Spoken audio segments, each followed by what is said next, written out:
Buenos días. En esta presentación vamos a ver bioseguridad en el ámbito de la salud. Vamos a empezar definiendo algunos términos de uso en este tema y repasando y describiendo las precauciones estándar.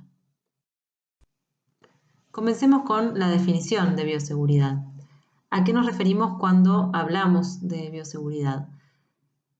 Este término se refiere al conjunto de normas o recomendaciones que han sido diseñadas y se implementan para proteger a los individuos, a la comunidad y al medio ambiente del contacto accidental con patógenos biológicos, con elementos químicos, radioactivos o mecánicos que puedan resultar en un daño a la salud. Por individuo nos referimos a los pacientes que son asistidos en las instituciones de salud y también al personal que trabaja en esas instituciones. Sobre todo vamos a hacer referencia en esta presentación a la bioseguridad del personal de salud que asiste a pacientes. Estas normas entonces tienen como objetivo reducir el riesgo de que esos accidentes o situaciones en las que ocurre exposición a agentes que producen daño a la salud ocurran.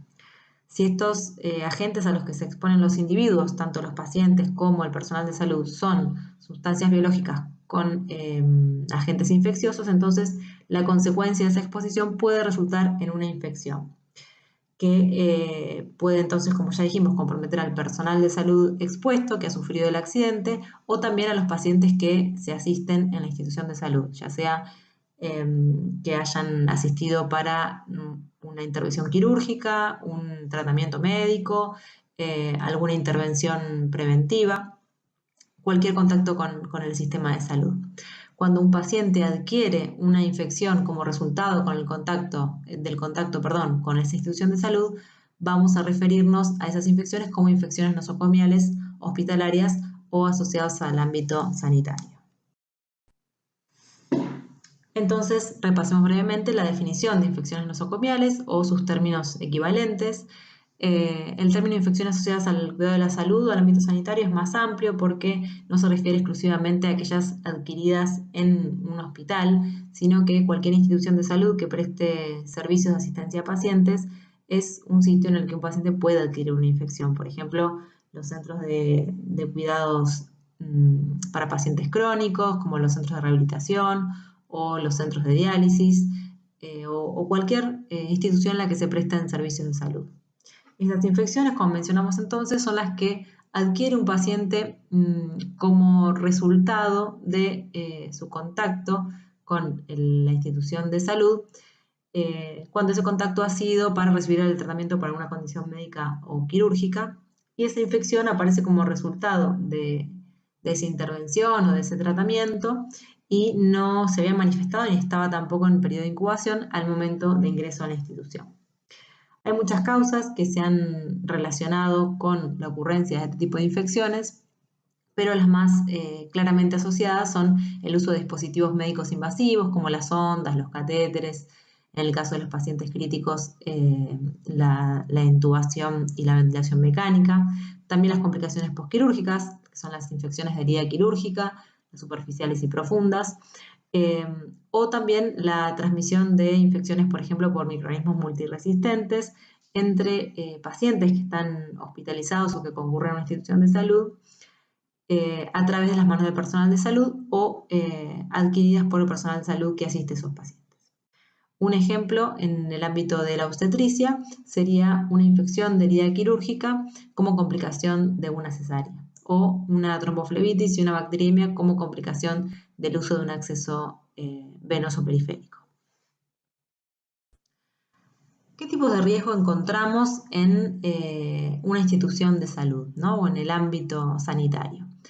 Existen riesgos biológicos que son los que ocurren cuando hay una exposición a algún fluido biológico. Estos son secreciones, por ejemplo, secreciones respiratorias o de cualquier tipo, excreciones, orina, materia fecal, sangre, cualquier líquido biológico que porta agentes infecciosos, entonces es un elemento que puede generar una infección como complicación de una exposición a estos. ese riesgo de exponerse a ese tipo de sustancias es un riesgo biológico, porque la consecuencia es o puede ser una infección. Los riesgos químicos, que también se dan en el ámbito de la salud, ocurren cuando se expone a alguna sustancia corrosiva, reactiva o tóxica como consecuencia de su desempeño en el ámbito de la salud. Esto puede pasar, por ejemplo, con los desinfectantes y los antisépticos, que los vamos a ver en otra presentación. Y los riesgos físicos son los que se producen cuando hay una exposición a instrumentos eléctricos o mecánicos, por ejemplo, puede ser un bisturí eléctrico que produce una quemadura, algún material inflamable o cuando la infraestructura de una institución no es apropiada para una institución de salud y esto produce riesgos físicos en los trabajadores. En general, los riesgos químicos y físicos están contemplados más en el ámbito de la salud e higiene ocupacional y son los ingenieros en este área los que se ocupan de la prevención de este tipo de accidentes y los comités de control de infecciones son los que se ocupan de reglamentar y generar las normas para reducir los riesgos biológicos para el personal de salud y los pacientes que se asisten en esas instituciones.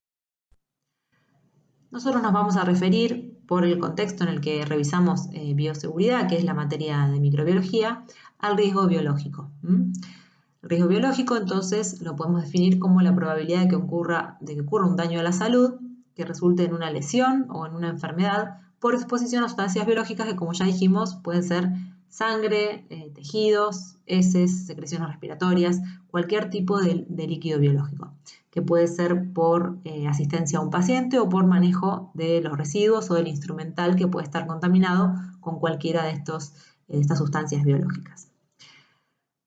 Es muy importante que el personal de salud conozca los mecanismos de transmisión de los microorganismos, ¿sí? Porque conocer los mecanismos de transmisión es lo que le va a permitir valorar qué situaciones son de riesgo y la magnitud de ese riesgo y el posible daño a la salud que ocurre.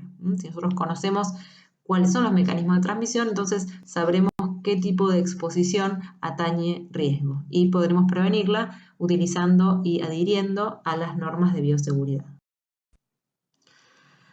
Hay situaciones que durante la jornada laboral, en el trabajo, aumentan el riesgo de sufrir una exposición accidental o un accidente.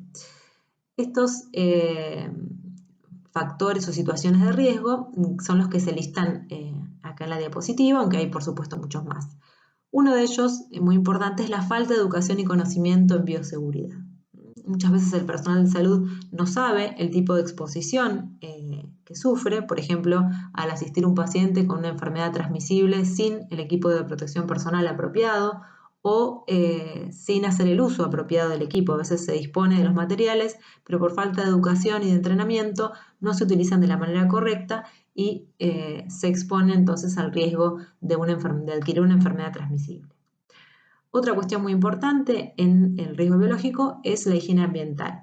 Cuando el ambiente de trabajo no es un ambiente en el que la higiene sea apropiada, hay mucha más exposición a riesgo biológico, ya que todos los líquidos biológicos pueden contaminar las superficies y los elementos de trabajo y entonces generarse una infección como consecuencia de esa exposición. Y esto atañe también a la transmisión entre pacientes por el personal de salud o por el uso del mismo ambiente. La sobrecarga laboral y el estrés laboral también están asociados a mayor ocurrencia de exposiciones a agentes infecciosos en las instituciones de salud. Esto ocurre, por ejemplo, cuando en una unidad de cuidados críticos hay menos enfermeros de los que serían necesarios para asistir a los pacientes, entonces el personal es más propenso a realizar las tareas de manera inapropiada por cansancio y por sobrecarga, y eso favorece la ocurrencia de accidentes. También las condiciones edilicias y de infraestructura que no son apropiadas, por ejemplo, la falta de un buen sistema de circulación que separe a los pacientes del equipo de salud o que no permita que no genere un espacio de trabajo apropiado, aumenta el riesgo de accidentes. El mal uso de elementos de barrera podría estar contemplado dentro de la falta de educación y conocimiento y también la falta de señalización y sectorización de áreas de trabajo, por ejemplo, la división de áreas sucias y limpias en las mesas de trabajo, favorecen la transmisión de microorganismos en el ámbito hospitalario. Como dijimos, es necesario saber cómo se transmiten los agentes infecciosos en el ámbito sanitario.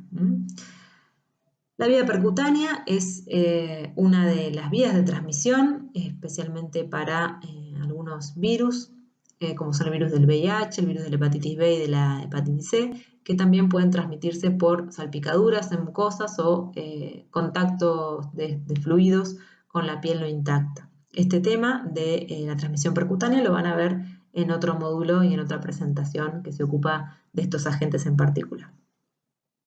Además, la transmisión puede ser por contacto con superficies contaminadas. Si hay un fluido que contiene microorganismos y está contaminando una superficie, por ejemplo una mesada, la baranda de una cama, la mesa de luz o un elemento de un equipo médico, por ejemplo un tensiómetro, un termómetro, ese elemento contaminado puede generar una exposición accidental tanto del personal de salud como de los pacientes que están siendo asistidos con esos elementos contaminados.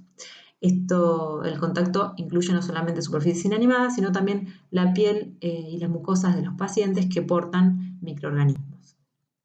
La transmisión por gotas es otro mecanismo de transmisión de infecciones dentro de un hospital o de una institución de salud. Estas gotas son las que se producen al toser o al hablar, que cuando no se utilizan los métodos de barrera de manera apropiada pueden caer sobre las mucosas o contaminar las superficies que después toca el personal de salud de los pacientes y llevarla a las mucosas y transmitir entonces los patógenos que estén contenidos en esas gotas, como ocurre con muchos virus respiratorios. En la vía respiratoria, quizás la menos frecuente, pero ahora muy jerarquizable, es aquella que utilizan algunos microorganismos y virus para transmitirse a través de pequeñas partículas que se producen también al hablar o toser, pero que son tan pequeñas que pueden quedar suspendidas en el aire y con las corrientes de aire ir más lejos de lo que podría caer una gota que se produce al toser o al hablar y ser transportada a otros sitios de un mismo ambiente e ingresar al aparato respiratorio de un huésped susceptible. Cuando veamos en otra presentación los tipos de aislamiento o precauciones adicionales, vamos a volver a revisar estos mecanismos de transmisión. Y también cuando se aborden los distintos patógenos en los módulos de la cursa. Bien. Hablamos entonces de que bioseguridad son las normas para prevenir la exposición accidental a estos patógenos que pueden estar contenidos en distintos tipos de secreciones de los pacientes y contaminando el medio ambiente. Ahora necesitamos revisar cuáles son esas normas o esas recomendaciones para, una vez que las conozcamos y sepamos cuál es el fundamento de su creación, poder implementarlas en el ambiente de trabajo. Las precauciones que forman parte de la bioseguridad pueden dividirse en dos grandes grupos. Por un lado están las precauciones estándar o universales, que son aquellas medidas que se van a aplicar siempre y con todos los pacientes, independientemente de la edad, del diagnóstico, de la situación clínica que tenga un paciente. Estas medidas deben aplicarse siempre. Un ejemplo de esto es el lavado de manos antes y después del contacto con los pacientes. Después tenemos las precauciones adicionales, basadas en el mecanismo de transmisión o también llamados aislamientos, que los vamos a ver en otra presentación, que son aquellas que se aplican para reducir un tipo de transmisión en particular, ya sea porque uno sospecha que el paciente padece esa infección o tiene un diagnóstico confirmado, infección o colonización, y entonces sabe que las precauciones estándar no son suficientes para evitar esa transmisión, entonces debemos adicionar alguna precaución más. Se llaman adicionales porque se suman, se adicionan sobre las precauciones estándar, no las reemplazan. Esto, como les dije, lo vamos a ver en otra presentación, las precauciones adicionales. Bien, vayamos entonces a las precauciones estándar, que es qué normas debo conocer, qué formas de trabajo seguro debo conocer cuando me desempeño en un ámbito sanitario. Las precauciones estándar las fundamentales son las que se listan en esta diapositiva. El lavado de manos, el correcto uso de equipo de protección personal, la higiene ambiental, el orden y la desinfección de las superficies, el manejo apropiado del material cortopunzante, que lo van a revisar cuando tengan la clase y el módulo de infecciones de transmisión percutánea, el manejo apropiado de los residuos hospitalarios y la vacunación del personal de salud. El lavado de manos es probablemente la intervención con mayor impacto en la reducción de las infecciones nosocomiales. ¿Por qué esto es tan importante? Porque en las manos portamos una gran cantidad de bacterias que pueden clasificarse en dos grupos: las bacterias que pertenecen a la flora transitoria y las bacterias que pertenecen a la flora residente. Pensemos que las manos del personal de salud están en contacto con la piel de los pacientes cuando se hace la examinación o la asistencia de los pacientes, con todos los elementos que se utilizan para su cuidado, como los dispositivos, por ejemplo, para tomar los signos vitales, como termómetros, tensiómetros y otros, y con el ambiente hospitalario. Con las manos también se prepara la medicación, se controlan los dispositivos médicos y se tocan distintas superficies que rodean al paciente o que forman parte del entorno del paciente. Entonces, las manos son el gran vehículo de transmisión de microorganismos nosocomiales, especialmente de bacterias. En relación a las bacterias que encontramos en las manos, podemos, como dijimos, clasificarlas en las que pertenecen a la flora transitoria, que son aquellas que colonizan las capas superficiales de la piel. Tienen una persistencia a corto plazo y tienen un alto potencial patógeno.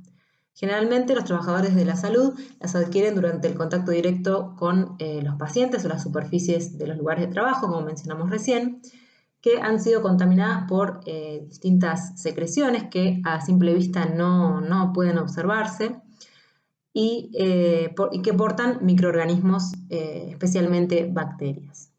Como dijimos recién, es la flora transitoria la responsable de la mayoría de las infecciones nosocomiales y de la propagación también de la resistencia antimicrobiana resultante de la transmisión. Es decir, las manos del personal de salud portan microorganismos, bacterias especialmente, que son transmitidas entre pacientes y entre las superficies inanimadas y los pacientes. Por eso el lavado de manos es tan relevante, porque puede interrumpir esa transmisión.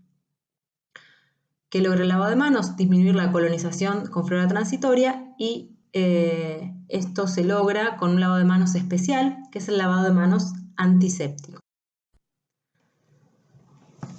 La flora residente es la que se adhiere a las capas más profundas de la piel y tiene un potencial patogénico más bajo que el de la flora transitoria, salvo que estas bacterias presentes en la piel se introduzcan en el cuerpo mediante algún dispositivo invasivo, entiéndase catéteres de acceso venoso, catéteres urinarios, una cirugía. Esta flora es mucho más difícil de eliminar mecánicamente con el lavado de manos, pero el lavado quirúrgico tiene como objetivo remover este tipo de flora de las manos. Entonces, repasamos: la flora transitoria es removida por el lavado con antisépticos y la flora residente por el lavado de manos quirúrgico. Reducir las bacterias presentes en las manos del personal de salud reduce la ocurrencia de infecciones nosocomiales, ya que reduce la transmisión que puede ocurrir en ese circuito entre superficies, pacientes y dispositivos, en donde el gran vehículo son las manos sucias del personal. ¿Cómo se produce la contaminación de las manos y la adquisición de esta flora transitoria nosocomial? Requiere unas distintas etapas. La primera es la colonización de la piel de un paciente y de su medio ambiente. Por medio ambiente o entorno del paciente entendemos todo lo que rodea el sitio en el cual es asistido. Por ejemplo, acá vemos en la figura un paciente que está en una cama, que puede ser de una terapia intermedia, y que tiene colocado una bigotera para recibir oxígeno, tiene su ropa de cama, su pijama y tubos de oxígeno y algunos otros dispositivo cerca. Todo lo que rodea al paciente va a estar contaminado por estas bacterias.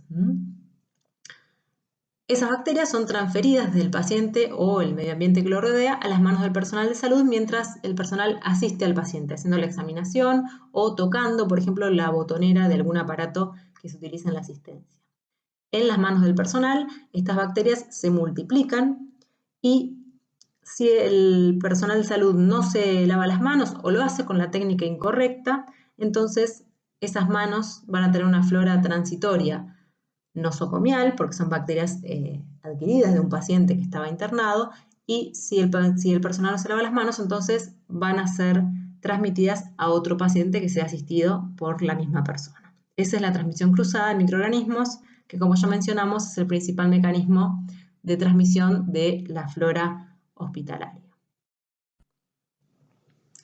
¿Qué tipo de lavados de manos conocemos? El lavado de manos social, que es el que practicamos en nuestro domicilio, en distintas situaciones, como después de ir al baño, antes de preparar alimentos, antes de comer, que cada uno lo hace a su manera, con un jabón de tocador y con agua, y que utiliza una toalla en general de tela para el secado. Y después tenemos los lavados de manos antiséptico y quirúrgico, que son lavados de manos que se realizan en las instituciones de salud y que debemos conocer como parte de las medidas de bioseguridad. El lavado de manos común o social es el que usa el jabón de tocador y que no tiene acción antiséptica, es decir, no tiene una acción sobre las bacterias, no mata las bacterias que se encuentran en la superficie de las manos. Lo que hace es eliminar la suciedad por arrastre y un bajo número de microorganismos en forma mecánica por la fricción que existe cuando nos lavamos las manos con agua y jabón. Es decir, es mecánico, es por arrastre la eliminación de los microorganismos presentes en la superficie. En cambio, el lavado de manos con solución alcohólica o jabón antiséptico, que es el lavado de manos antiséptico, utiliza elementos especiales que son la solución alcohólica o cualquier antiséptico, como por ejemplo puede ser la clorhexidina, que es de amplio uso en las instituciones de salud de nuestro medio. Estas sustancias que se utilizan para el lavado de manos eliminan e inhiben por acción residual el desarrollo de gran parte de los microorganismos que se encuentran en la piel. La duración del lavado de manos va a depender si se realiza en seco, con el alcohol gel o algún equivalente, o con agua y un jabón antiséptico. Ahora lo vamos a ver en la próxima diapositiva. Lo importante es que este lavado de manos requiere una técnica. La técnica lo que hace es permitir que el antiséptico entre en contacto con toda la superficie de las manos, entre los dedos, por debajo de las uñas, en la superficie dorsal y en la palma de las manos y en las muñecas. Si uno sigue la técnica del lavado de manos correctamente, logra que la acción antiséptica de este tipo de lavado de manos se ejerza en toda la superficie de la piel de las manos y por ende no queden microorganismos en ninguna zona que puedan ser transmitidos entre pacientes. Acá tenemos en unas figuras la técnica de lavado de manos con solución alcohólica. Se toma una dosis suficiente del producto, en general es un shot de lo que descarga el dispositivo que contiene el alcohol gel, por ejemplo, y se fricciona de manera que el producto entre en contacto con toda la superficie de las manos. Primero dorso y pliegues interdigitales de ambas manos, pliegues interdigitales del lado de las palmas, dorso de los dedos, que son la figura 4, los pulgares y las puntas de los dedos y uñas. Cuando se finaliza la técnica, las manos deben quedar secas. No hay que utilizar toallas para el secado y no hay que soplar las manos si quedan húmedas. El tiempo necesario para que actúe el antiséptico es de 20 a 30 segundos y en ese tiempo se estima que se ha secado el producto. Cualquier contacto posterior con toallas o, como yo les decía, el soplado para el secado de las manos, lo que hace es disminuir la acción antiséptica del producto que se utilizó. Acá tenemos una comparación entre el tiempo y la técnica de lavado de manos con productos en base alcohólica, que es lo que vimos recién, o con agua y jabón. Fíjense que lo que es distinto es que se humedecen las manos. Después la técnica de distribución de la solución para el lavado de manos es la misma, que es esta que se ve en las figuras de la 2 a la 7. Y luego en el caso del lavado de manos con agua y jabón, se enjuaga y sí se seca con una toalla descartable. Y con la misma toalla se cierra la canilla para no tocar una superficie contaminada.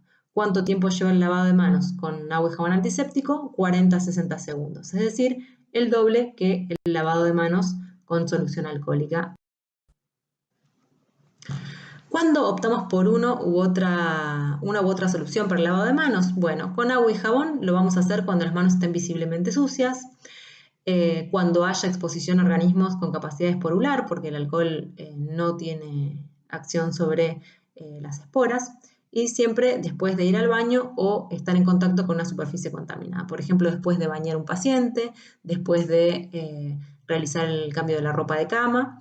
En esas situaciones, entonces, y en cualquiera en la que se considere que ha habido exposición a algún fluido o se han tocado superficies sucias, debe realizarse el lavado de manos con agua y jabón.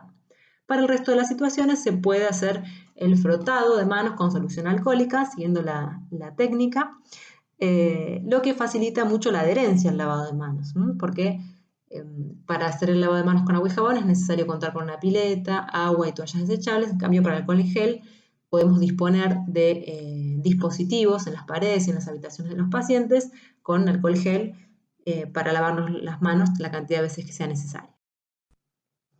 El lavado de manos quirúrgico es la limpieza que se realiza antes de efectuar un procedimiento quirúrgico, es decir, que lo realizan quienes trabajan en el quirófano, quienes van a asistir pacientes en el quirófano.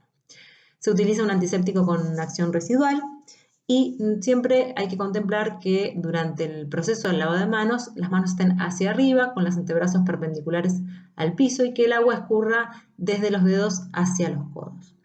Tratar de mantener los brazos lejos de la ropa y el sentido del lavado es como el escurrido del agua desde las manos hacia los codos. Contempla entonces no solo las manos, sino también los antebrazos. Y la duración es de 2 a 5 minutos. Hay distintas soluciones que se pueden utilizar para este tipo de lavado de manos y los otros. Cada uno debe ver cuál es la norma institucional sobre lo que se utilice para el lavado de manos y seguir las indicaciones del Comité de Control de Infecciones local. ¿Qué pasa si uso guantes para asistir a un paciente? Eso no excluye la necesidad de la higiene de manos. Hay que lavarse las manos antes de colocarse los guantes y después de retirarse los guantes.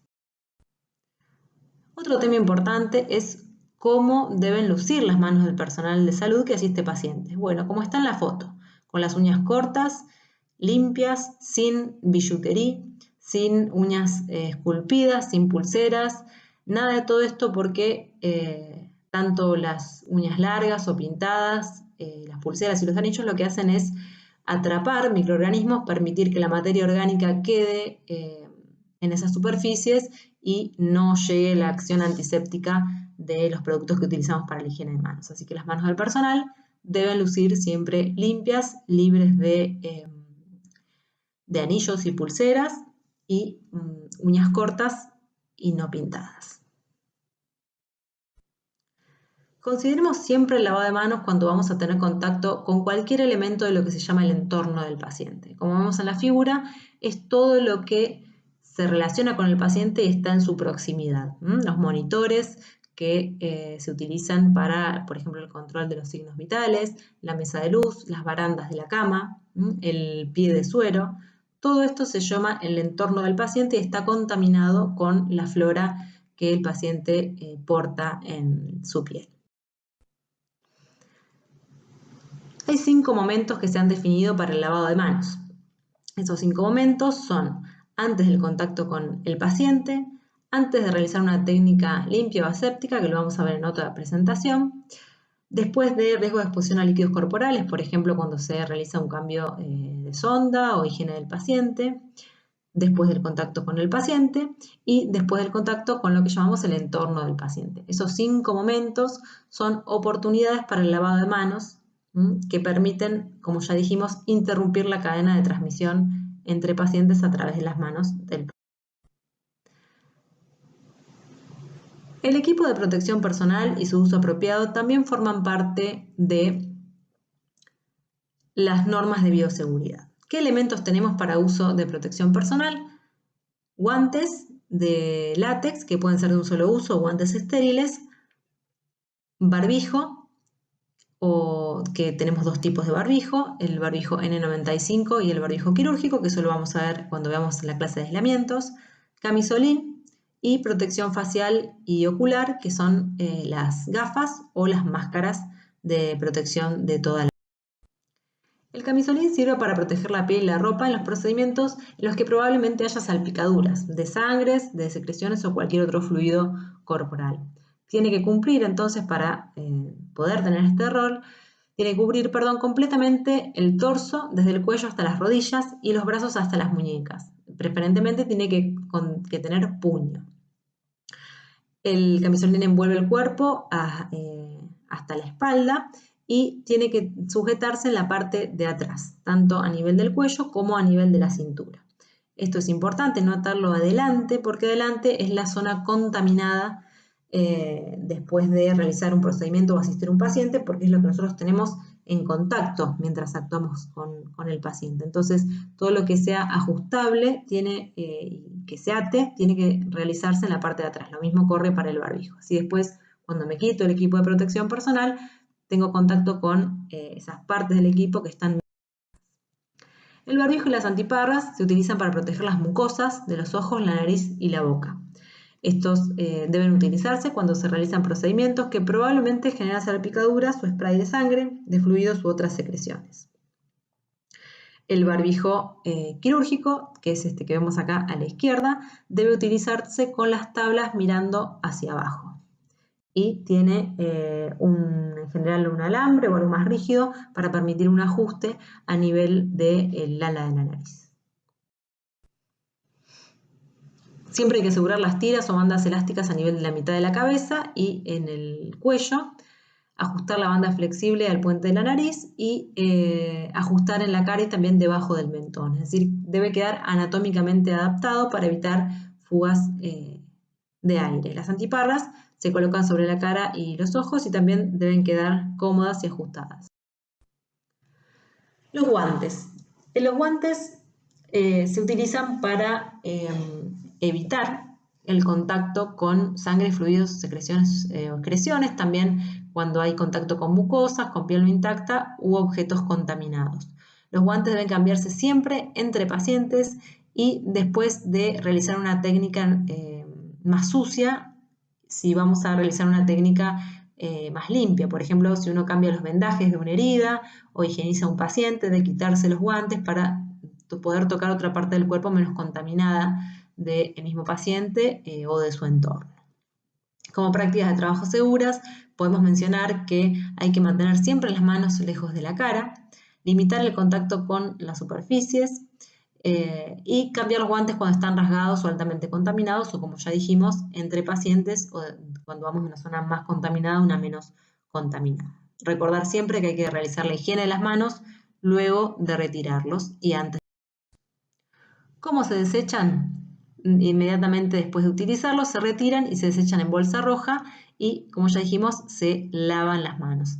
Hay que sacárselos enseguida los guantes, evitar tocar el celular, teléfonos, abrir la puerta, tocar la bandeja, la mesa de luz del paciente. Se utilizan para la indicación que se han utilizado, digamos, si es para examinar al paciente, por ejemplo, y se retiran y se tiran justo después de terminar esa acción. Donde se descartan, en bolsa roja. Todo el equipo de protección personal descartable se descarta. Quitarse los elementos de barrera de forma apropiada también es una norma de bioseguridad que reduce la ocurrencia de exposiciones. Así que es muy importante tener en claro cómo remover los elementos del equipo de protección. En esta figura vemos una técnica de remoción de guantes, contemplando siempre que la superficie contaminada es la externa. Siempre tomar el exterior del guante con la mano puesta y extraerlo dado vuelta y tomar el guante removido con la otra mano enguantada. Con los dedos que se hayan descubierto se puede tocar la parte interna del guante, que es la que está limpia, y retirarlo. Se descarta en bolsa roja que corresponde a residuos patológicos. En el camisolín, tener presente que el frente es el que está contaminado porque es la superficie que más contacto tiene con el paciente. Entonces, para removerlo, contemplar desatar ambos nudos, el que se encuentra a nivel del cuello y a nivel de la cintura, y luego retirar tocando solamente la parte interna del camisolín, que es la que no está contaminada. Entonces, el resultado va a ser que el camisolín quede dado vuelta, se recoge en forma de bulto y se elimina en la bolsa roja, se enrolla. La máscara o el barbijo, también el frente es el que está contaminado, no hay que tocar nunca la superficie externa del barbijo porque es la superficie que está contaminada. Se toman los extremos de los lazos o bandas elásticas y se remueve de esa manera. Se descarta, en el caso de que sea el barbijo quirúrgico, en bolsa roja también. Hay un video que les dejo al final de la clase en donde está la secuencia de remoción de equipo de protección personal con el lavado de manos, donde lo van a entender más fácil que en esta. El manejo de los residuos que se producen en una institución de salud también forma parte de las normas de bioseguridad que reducen los accidentes con riesgo biológico. Hay 3 tipos de residuos que se pueden producir en un hospital u otra institución de salud. Los residuos comunes, los residuos biopatogénicos y los residuos químicos peligrosos. La persona que genera el residuo, por ejemplo, la enfermera que cambia una curación o el cirujano que cura una herida, es quien dispone dónde va a ir el residuo que se acaba de generar. Por lo tanto, es imprescindible que conozca claramente y que tenga siempre presente cuál es la clasificación de los residuos. Porque si, por ejemplo, un residuo patogénico se elimina en una bolsa de residuos comunes, eso genera un riesgo de contaminación biológica que pone en riesgo al resto de los trabajadores de la salud y a la comunidad. Los residuos comunes representan la mayor parte de los residuos que se producen en una institución de salud, ya que contemplan toda la papelería, por ejemplo, las historias clínicas, los recibos, todos los papeles de la burocracia de las instituciones de salud, todos los embalajes y envoltorios de los descartables, los restos de comida y bebida del personal que trabaja en la institución y también todo lo proveniente de actividades administrativas. Esos residuos se deben disponer en bolsa negra o en algunos casos puede disponerse también en bolsa verde. Los residuos biopatogénicos o con riesgo biológico contemplan a los cortopunzantes y a todos aquellos derivados de la atención del paciente. Estos residuos se considera que tienen potencialmente capacidad de producir una enfermedad infecciosa, ya que al contener líquidos biológicos pueden contener también microorganismos, virus o parásitos que puedan generar una infección en quien toma contacto con ellos.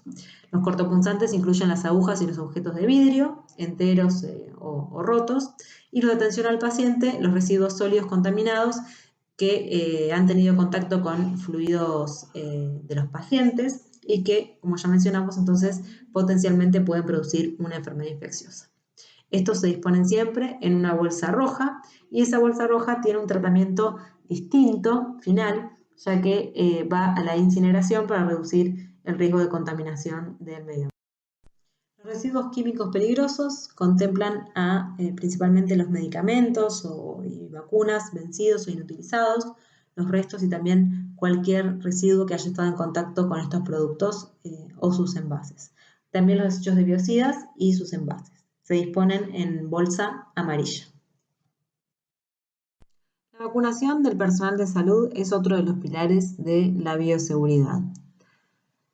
Todo trabajador de la salud que esté en contacto con pacientes debe tener su carnet de vacunación al día. En la vacunación del adulto en nuestro país contempla que haya recibido al menos una dosis de doble adultos cada 10 años o una dosis de triple bacteriana celular reemplazando alguna de estas, 2 dosis de triple viral después del año de vida y 3 dosis de hepatitis B. En el caso de la hepatitis B, antiguamente se encontraba contemplada exclusivamente para grupos de riesgo y para personal de salud, pero en la actualidad toda la población esté incluida dentro de la población objetivo de la vacunación de la hepatitis B.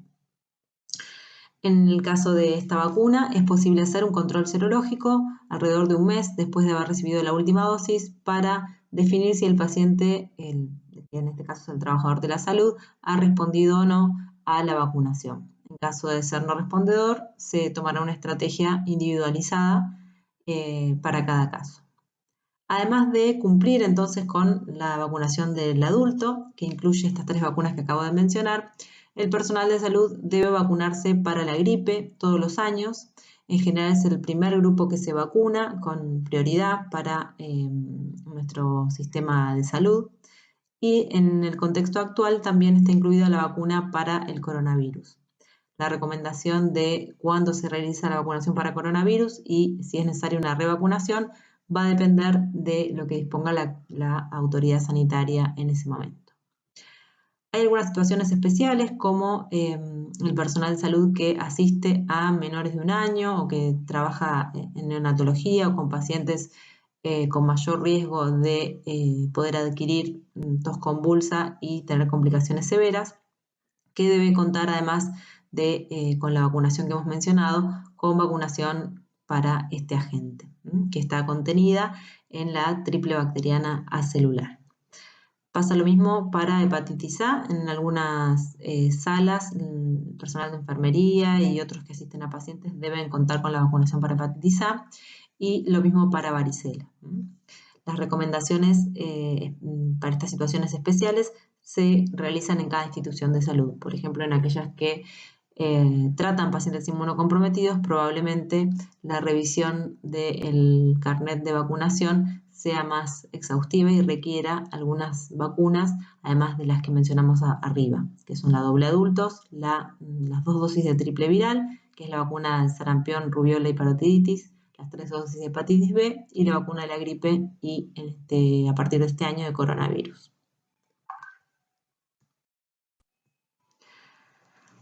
Acá les dejo bibliografía sugerida, además de la que está propuesta por la cátedra, que son guías de la Organización Panamericana de la Salud y de una Sociedad Internacional de Control de Infecciones, que están disponibles en español, relativamente actualizadas, son de 2017, y que están planteadas a través de preguntas, entonces son de fácil lectura. Si ustedes tienen alguna duda, por ejemplo, en lavado de manos, en disposición de residuos, en utilización de equipos de protección personal, pueden ir directamente en estas guías a la pregunta que aparece en el índice y hacer la lectura correspondiente a ese tema. Además les dejo un link para que vean un video que es local, es un video del Ministerio de Salud de la provincia de Neuquén, que es muy breve y explica cómo realizar una correcta colocación y retiro de todos los elementos del equipo de protección personal y los momentos del lavado de manos en la colocación y retiro de los elementos de barrera. Bueno, nada más en esta presentación. Muchas gracias.